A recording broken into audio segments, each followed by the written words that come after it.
What's up, guys? It's Daniel Byers. Today I want to cover some concepts in solving the 4x4, putting together some examples, and really the biggest takeaway from this series is talking about the benefit of solving the first two blocks, looking at thoroughly planning the first block. What I mean by that is normally the method would kind of dictate that you solve a 2x2 of centers on opposite sides, committing to the first block and then solving the second block. And I really think that there might be a better way. So I have these two easy edge pairs already built. So especially if I can get the centers built around that or nearby that, and then something simple like an M prime or some other slice move to insert them all in would be fabulous. I see that we can go with a U2, a wide U2, which will actually build this pair, and then that'll bring this one here. So I would probably wind up going with, and I also see my edge pair, or the green, orange, yellow corner edge pair, the 1x1x3 here. So a couple options. I'm gonna definitely start off with a wide U, R, wide U, and then I'm gonna go with R, B2, which then frees up this edge pair, and then I'm gonna go with U prime,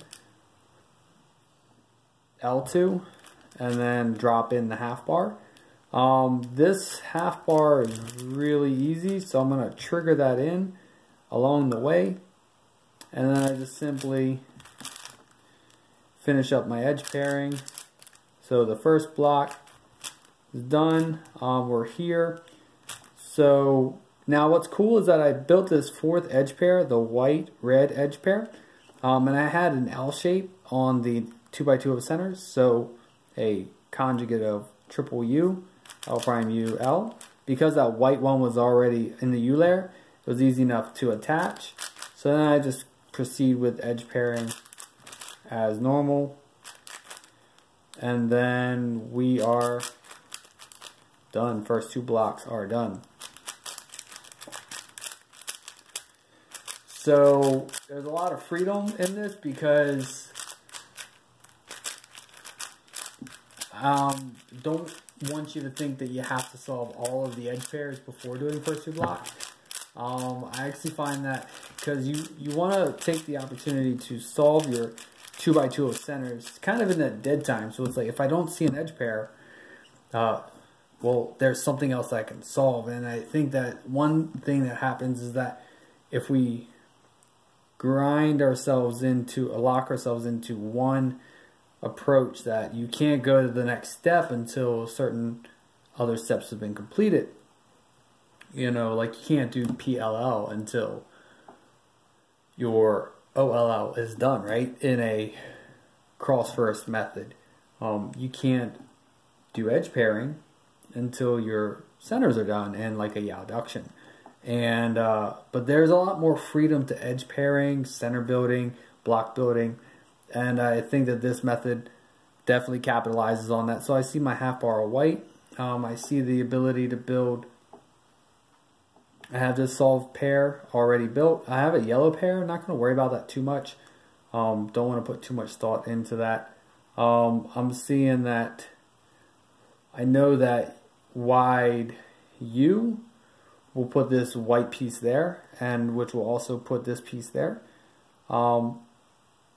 So I'm actually thinking that what we'll want to wind up doing, and so I'm going to go with the solution of L. I'm going to rotate through, and I see my half bar of white, so L prime, D prime, and then F prime, wide U prime, R, wide U2. So L prime, D prime, F prime, wide U, R, U2, building that this column, this 1x2x3 column right here, My edge pairs, I rotate through. I see my corner and I see the edge, so I drop the red wing down, I drop the other red wing down, and then I drop the corner down, making it a 1 by 3. Pair it up, rotate through again, F prime, and then a U, drop that down, U prime, R2, F, rotate, L prime, pairing this edge pair up, trigger that in, and then I look. Upon a quick glance, I see my edge pair here, R prime, U2, R2. I finished up my edge pairing from my first 2 blocks. So I'm going to actually start the block building process. And I have no centers yet. Notice that I completed this within about 10 moves and then of pairing, and then maybe another 10 moves I finished up my block. So super easy. First block, super easy edge pairing and block building for the second block. Now really it just comes down to 3 moves to build a half bar. Trigger that in. And then build another half bar. And that was terrible grip, but you get the point. Second block is done. So one more example.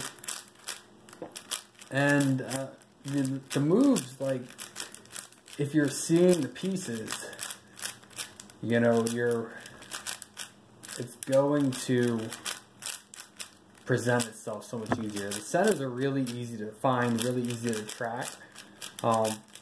They stick out a lot easier, and there's a lot more freedom to that.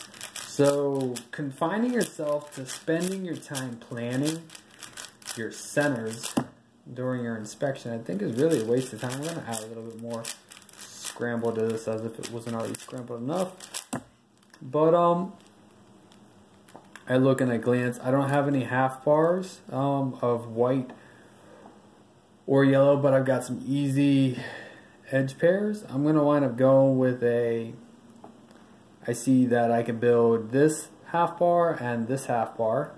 So wide F, wide U, F prime, rotate through, and then we're there.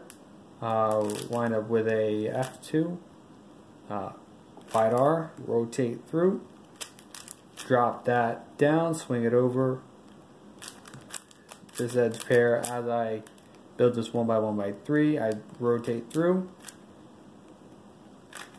So I pair them up, U2, triple R2, and insert in that back slot, wide R prime, U2. I'm gonna continue looking for edge pairs before I start building. So I built the edge pair and I dropped it down to the DB or DR slot. I did with that, giving me that R2, popping this piece up. U prime allows me to pair up with an R2. So now look at this freedom. So when I did my triple R, I saw this half bar. So watch, as I tilt, I rotate, and I do a wide U R2, wide U. That allows me to put this pair in. I'm gonna go with the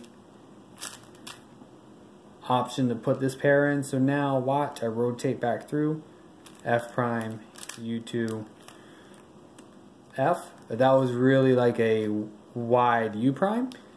And so what that actually did is it took advantage of that same concept of the half turn trigger that flips this edge pair. So I know it wouldn't break this edge pair up, and I hadn't built this edge pair either.